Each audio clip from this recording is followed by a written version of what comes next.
AI 기반 공식 뉴스를 진단하는 시간입니다. 도움 말씀에 다큐 뉴스 조호진 대표 자리하셨습니다. 대표님 안녕하십니까? 예, 안녕하세요. 네, 오늘 아침 어떤 뉴스와 공시가 나왔는지 화면부터 보겠습니다. 네, 엔시스가 값진 지분을 14.1% 인수했다고 발표했습니다. 네, 하나금융투자가 금강공업 부동산 착공 빅사이클 수혜가 예상된다라는 보고서를 발표했습니다.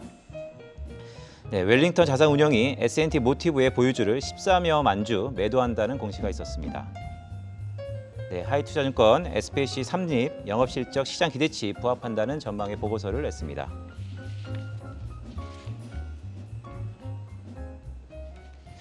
네, 대표님 오늘 어떤 공시 아니 종목을 좀 볼까요?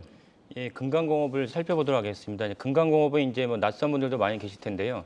우리나라의 건설을 할 때 그 많은 게 판넬이 필요하지 않습니까? 그 분야에서 이제 과점을 하고 있는 기업입니다. 따라서 한 문재인 정부 시절 동안 이제 건설 경기가 사실은 호황이지 않았다가 이번에 정권이 바뀌고 또 부동산 정책에 대해서 수정이 있고 부동산 집값이 오른 것에 대해서는 더 이상 이제 규제보다는 공급을 확대해서 집값을 잡겠다는 것이 정책 전반적인 기조이기 때문에 그렇다면 추가로 아파트나 뭐 일반 주택을 갖다 계속 짓겠다는 것이죠. 그런 점에서 금강공업이 이제 정책 수혜주라고 볼 수도 있습니다. 그리고 아까도 서두에 말씀드렸다시피 아파트나 집을 짓는데 필요한 판넬이 많이 있는데 이 판넬 시장 점유율이 무려 28%입니다. 28%라는 건 이제 엄청난 수치이죠. 따라서 최근에 인플레이션 때문에 원자재 가격이 오르고 있긴 하지만 이렇게 많은 과점을 하고 있는 기업 입장에서는 가격 전가가 가능하다. 따라서 이제 최종 소비자에게 인플레이션이 이렇게 있으니까 우리가 어쩔 수 없이 가격 올린다라는 것이 정당한 명분도 되고 이에 따라서 이제 그 최종 소비자 뭐 입장에서는 결국 이제 그 아파트 건설업체에게 해당하겠죠. 건설업체 입장에서는 이것이 이제 전반적인 환경이 이해할 만한 환경이기 때문에 가격 전가, 가격 인상을 용납할 수밖에 없습니다. 이것은 이제 금강공업 전반적인 매출 상승과 또 사실 매출 상승에 플러스 마진이 이제 상승됩니다. 단순하게 500원이어서 600원 된다 그러면 100원만큼의 가격이 올라가는 것에 그치지 않고 그 상응하는 이제 영업이익률이 올라가기 때문에 마진이 상승합니다. 이게 모든 사실 이제 가격 상승에 대한 그 속내고요. 그래서 예를 들면 라면을 팔더라도 밀가루 가격이 올라가니까 뭐 농심이나 오뚜기에서 밀가루 가격에 상응하는 라면 가격을 올리면은 그만큼의 인상분에서 상당 부분이 사실은 이제 해당 업체에는 영업이익률 상승으로 이어집니다. 이렇듯이 이제 금강공업 역시 그 마진이 상승한다 이렇게 볼 수 있겠습니다. 네, 말씀 주셨던 것처럼 정책에 대한 수혜주 또한 가격의 전가 가능성, 네, 금강공업 좀 주목할 필요가 있어 보이는데요.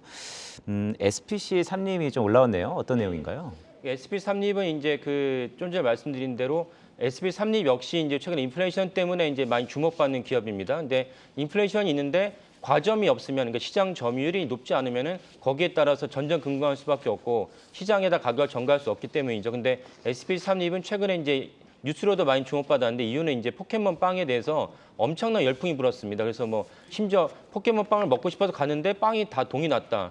이게 우리나라에서 있을 수 있는 일인가 싶을 정도로 엄청난 인기를 몰았습니다. 근데 SPC 삼립에서 중요한 점은 포켓몬 빵이라는 거는 일종의 그 미끼라고 볼 수 있고요. 미끼라는 건 뭐냐면 시장에서 이게 되게 중요하다라고 관심을 가질 수 있지만 실체에 영향을 미치는 건 좀 미미합니다. 그러니까 그 SPC 삼립의 전체 주가를 봤을 때는 무엇이 중요하냐면 호빵이 중요합니다. 그러니까 SPC 삼립에 제가류가 많이 있는데 특별히 이제 호빵의 마진이 아주 높습니다. 그러니까 겨울철에 우리가 호빵을 많이 판다. 그리고 사실 호빵을 처음으로 이렇게 대한민국에 내놓은 회사 자체가 SPC 삼립이고요. 그래서 호빵에 대한 마켓시어와 인지도가 높기 때문에 호빵이 많이 팔리면 팔수록 SPC 삼립 매출도 올라가게 됩니다. 잠시 이제 SPC 삼립에 얼마 전에 이제 그 분기보고서 발표됐기 때문에 연결 실적을 보시면요. 전체적으로 꾸준하게 이제 영업이익과 이제 그 순이익이 있었는데 올해 4분기도 보면 역시 보면은 2분기, 4분기에서 이제 그 매출이 올라갔습니다. 역시 이제 호빵과 겨울철 이제 성수기, 그러니까 SPC 삼립 입장에서 겨울철이 성수기다. 이유는 호빵 때문이라는 것을 인지하시고 그 호빵의 그 영업이익률이 10% 넘습니다. 그러니까 이것이 견인인데 아까 말씀드린 포켓몬빵은 이제 사람들이 주목을 하고 회사 인지도가 넓어지고 이런 관점에서 영향력이 있었고 하지만 실체는 이제 호빵이 중요하다 이렇게 이해하시면 되겠습니다. 다만 이제 SPC 삼립이 꾸준하게 이제 우리나라 제과 산업과 매출을 견인하고 있는데 내부의 이제 그 승계 과정에서 그 보통 우리가 ESG라 말하는 부분에서 좀 부족한 부분이 많습니다. 그래서 그 점은 이제 SPC 삼립이 신경을 써야 될 부분이라고 생각합니다. 네, SPC 삼립의 매출의 근원이 호빵이었다라는 네. 얘기를 또 새삼 알게 됐습니다. 네, 오늘 타키오 뉴스 조호진 대표였습니다. 대표님 고맙습니다. 예, 감사합니다.